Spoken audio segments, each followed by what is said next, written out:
plus the hair, I should say. Yeah, I hope my kid has the same thing. One-time dealer. All right, good afternoon, ladies and gentlemen. We'd like to welcome Xander Schauffele into the interview room here at the 2026 Valspar Championship. Xander, you're making your 209th start on the PGA Tour, and you're fourth at the Valspar, where you've had some pretty good success. What are you looking forward to most being back here at Copperhead Course? Yeah, good to be back. It's a kind of a tricky course.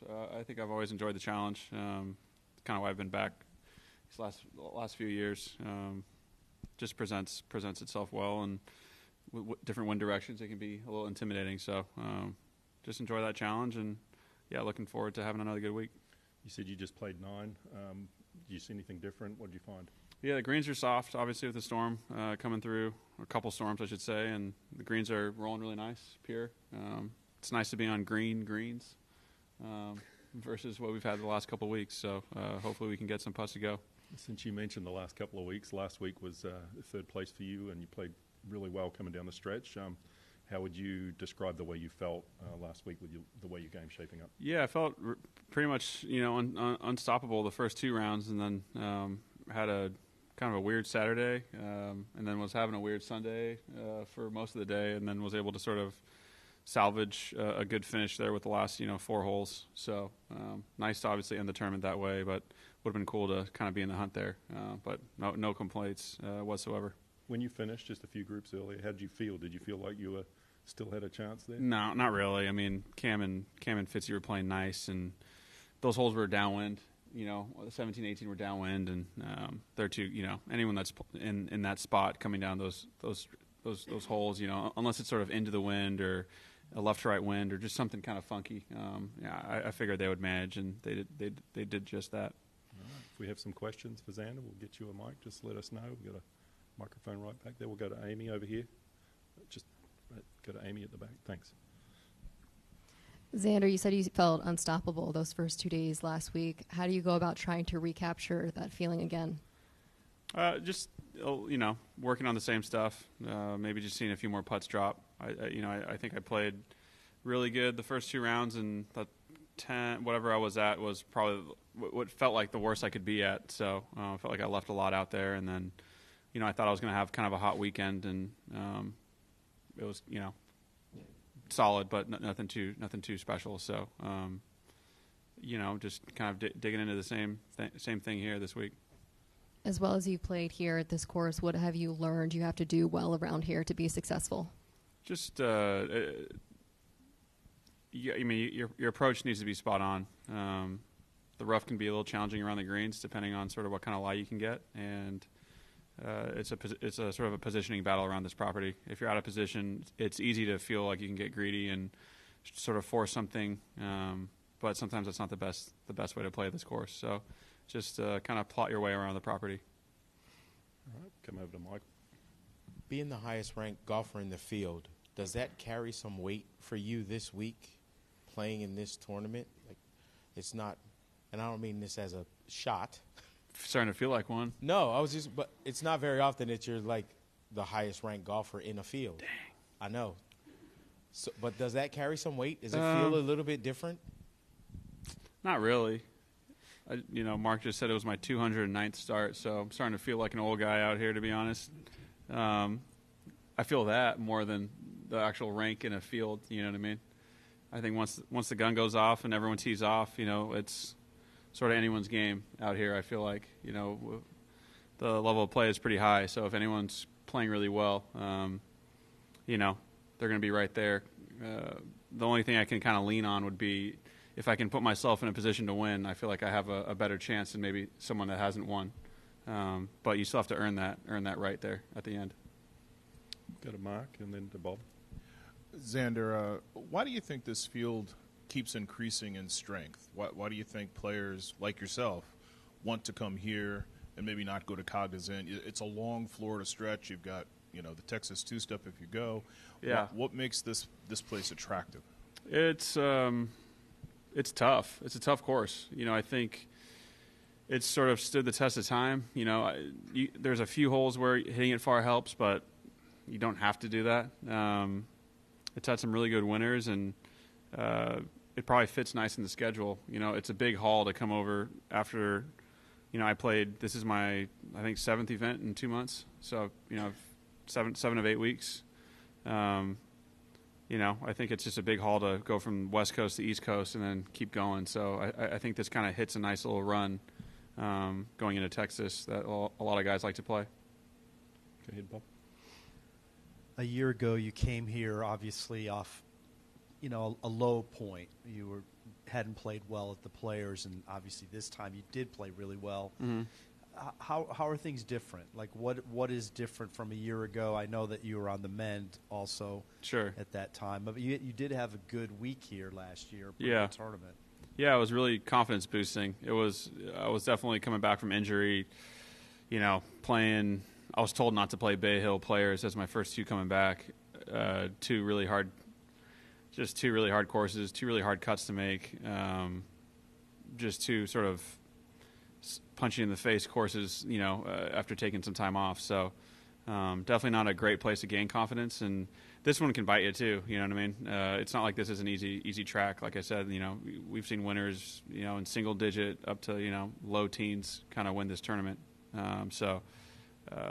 Just was able to start hitting my irons really good last year is what I remember. Just started hitting a lot of quality approach shots, and didn't really play well off the tee, but sort of managed around the property and was able to take advantage of a good Sunday, I think, is what I remember.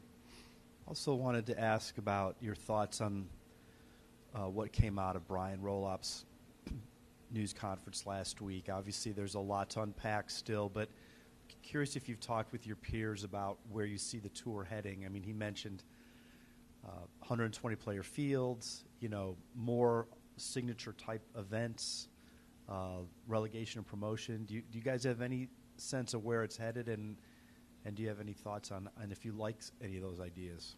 Yeah, I mean, he sat with us, and, we spoke at Riviera. We had a player meeting there, and he was very upfront with sort of the ideas. He said nothing's concrete.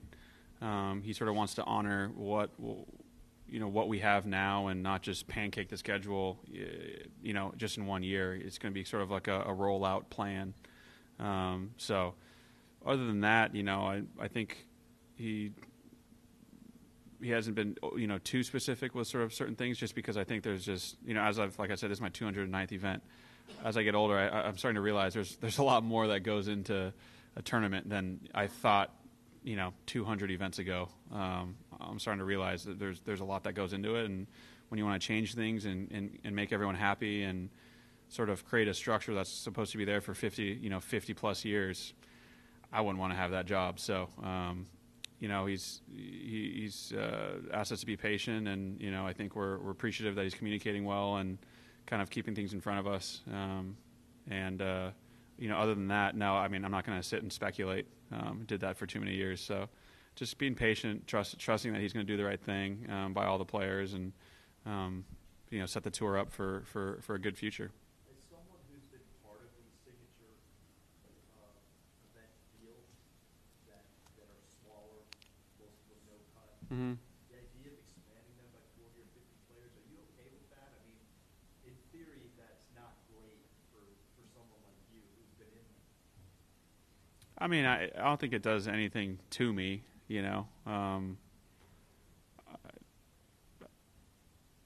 Yeah, I mean, I think it really doesn't do anything to me, honestly. I mean, if it's 70 or 100 or 120, I don't really care what number it is, as long as I'm in them and I'm playing well. That's kind of all I care about. So, the opportunity's there. It's probably, I don't know what the right number is. He's talking to media, he's talking to TV and all of these things on sort of what's the right number, what's fair for everyone, and those things. So, like I said, there's a lot to navigate to get that number right, and it doesn't really make a difference to me if I'm playing against 70 guys or 100 guys, or if there's a cut or not. I mean, I think I've proven that I pride myself on making cuts, no matter what the field looks like. Thomas, go ahead. As you worked your way back from injury, what has been the hardest part of your game to get back to 100%? Probably my brain. Yeah. Besides the like actual rib itself, or that sort of intercostal area, my brain, you have doubts, and certain things creep in, and you definitely take good health for granted when you have it, when you're kind of running around as a kid. So now that I'm old and dusty, and things kind of come at you fast. So I think it took me a little while to get my feet under me and sort of get that confidence back to compete. And last question, how has the rainy weather past couple of days changed how you're approaching this tournament? Yeah, it'll sort of soften up the property. I think you can maybe be a little bit more aggressive than in years past. Usually these greens have they start green and they kind of get this little sheen and sort of brownish color to them by Sunday. If the weather, stays nice and sunny and a little bit warmer, I think they can get there. But if not, then, I think guys will be a little bit more aggressive coming into pins come the weekend. Yep. Xander, since we're talking about being old and dusty and out here for more than 200 events, how's things changed for you, and how do you think you've changed? You're a two-time major champion, you're a gold medalist in the Olympics, but you're also Rookie of the Year in 2017. How has that, in 10 seasons, changed you? Yeah, you kind of live and learn, I mean, the injury was my biggest sort of hurdle I've had in my career in terms of I felt like, you can be leading a tournament and you lose it, and you kind of learn from that, and you never really expect to be injured ever. You don't plan for that.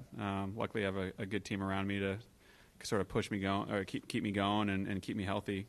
So it was one thing that was tough to learn from. But overall, I don't know. I mean, I think one thing I still realize is that I love playing golf. I love competing. If I spend 2 or 3 weeks at home, I start to miss being out here. I'm sure that's going to change at some point. Last week I was sitting at the Players in the physio room watching, Adam Scott playing and winning in 04, with like the likes of like Kevin Sutherland and, Jay Haas and like those guys out there. And I was like, holy smokes, he's been at it for a while. And it's impressive that he's sitting out here at 45 with 190 balls, ball speed, just doing his thing. So, there's a lot less of those guys out here, is what I've realized when I first came on tour. There was more of, a few more of those, older 30-year-olds and younger 40-year-olds, and the tour is getting younger, which is great for golf. But, I'm realizing I'm starting to be in that sort of weird spot. So I need to stay healthy and stay strong and keep competing. And finally, I just want to ask you, you mentioned the cut streak and the pride that you take in making cuts. You did have that current record, which is no longer current after missing that first cut this season. When that happened, or when it was happening, how did you feel? Did you sort of feel a relief of the pressure, or was it kind of a disappointment? Or yeah, for sure disappointing. What was the most disappointing was there's no leaderboard on the North, and I can't really pull my phone out to look at what the cut line is. So I was kind of like guessing, and I feel like every other like epic cut line that I was on, it was like 17, 16. There's this big old leaderboard right in front of my face, and I was like, "This is the number you need to get to." And it was just sort of like a dog chasing a ball. Like, no matter what happens, I'm going to get this ball. And the way it ended was just like, "All right, you missed the cut," and I was like, "I guess I'm going home," and I guess I'll have the weekend off. And it felt weird to have Saturday, Sunday off for quite some time. So it was, if I could change anything, I wish there was a leaderboard somewhere on there on that back nine that would have kind of kicked me in the butt even more. With Scotty taking that mantle from you, has he given you any grief about it? No. He can give me grief about a lot of other stuff, but I don't think we're talking smack on that one. All right, Xander, appreciate your Thanks, time. guys. And have a great tournament this week. Thank you.